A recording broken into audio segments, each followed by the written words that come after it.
Hello guys, അങ്ങനെ മൗനരാഗം പുതിയ പ്രൊമോയിൽ ഒടുവിൽ സ്റ്റെഫിയും കിരണിന്റെ വലയിൽ വീണു. അതെ ഗൈസ്, നമ്മുടെ സ്റ്റെഫിയെ രാഹുലിനെ കെട്ടിയിട്ട പോലെ കാട്ടിനുള്ളിൽ കൊണ്ടുപോയി കയ്യും കാലൊക്കെ കെട്ടിയിട്ട് വായിൽ തുണിയും തിരികെ വെക്കുന്നുണ്ട്.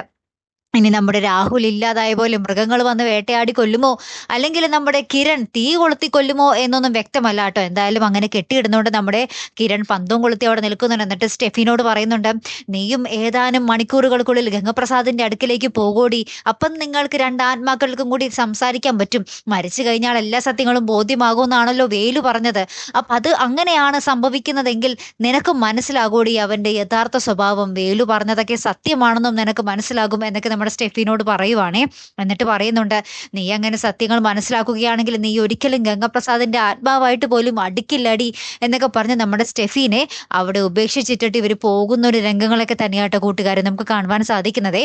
ഒന്നല്ലെങ്കിൽ നമ്മുടെ കിരൺ ആ കയ്യിലുള്ള പന്തം കൊളുത്തി എന്താ പറയുക സ്റ്റെഫിനെ കൊല്ലും, അല്ലെങ്കിൽ നമ്മുടെ രാഹുലിനെ ഉപേക്ഷിച്ചിട്ട് പോലെ സ്റ്റെഫിനെ ഉപേക്ഷിച്ചിട്ട് പോകും, മൃഗങ്ങൾ വന്ന് കൊല്ലും. അതാട്ടോ നമ്മുടെ സ്റ്റെഫിയുടെ വിധി. എന്തായാലും കാത്തിരിക്കാട്ടോ അടുത്തൊരു വീഡിയോയുമായി വരുന്നത് വരയ്ക്കും. Good bye.